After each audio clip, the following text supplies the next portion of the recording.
is an extremely aggressive buyer of stocks.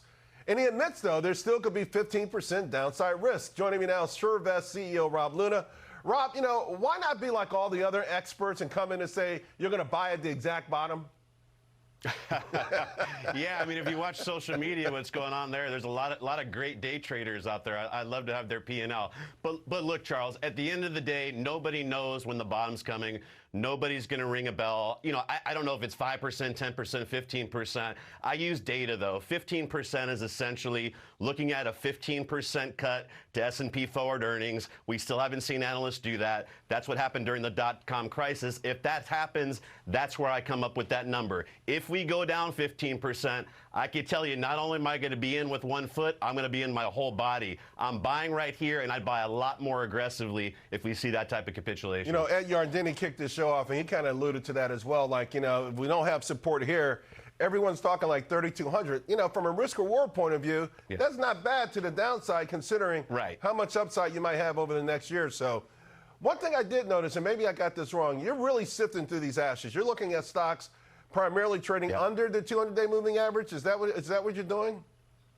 Yeah, I mean, look, 88%, it's not hard to find, Charles. 88% of stocks are trading under the 200-day moving average. Same thing we saw in .com, same thing we saw in the last bottom. So I'm looking for that. The new barbell, though, Charles, is finding some of the relative outperformer big caps. But on the other side of that, this is the type of market that you have to go out some of those names that have been crushed down 60 to 70%. So I'm putting relative strength in some names like StarBucks, names like Netflix that have actually been outperforming the S&P, but also looking at some names that have really been crushed. Rob, back in the day before Charles Schwab pulled his Prometheus imitation, right, bringing the stock market to regular folks the way Prometheus brought fire, the average hold time was 8 years. 8 years. Now it's like 5 months.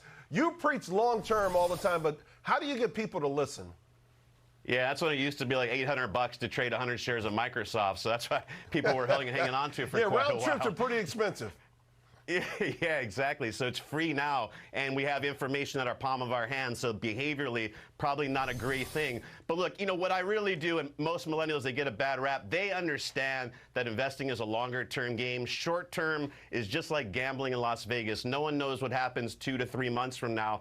But if you could take a 12, 24-month time horizon with at least some of your money, this is the exact thing you've been waiting for. Even a name like Nike, Charles, I'm looking at it myself. I don't own it. I don't think Nike's going to be gone 3 to 4 years from now. No, it's not. But, there's been a whole lot of names that get stuck, right? And they kind of just kind of bump along. So you do have to add in some serious analysis these days, don't you? Yep.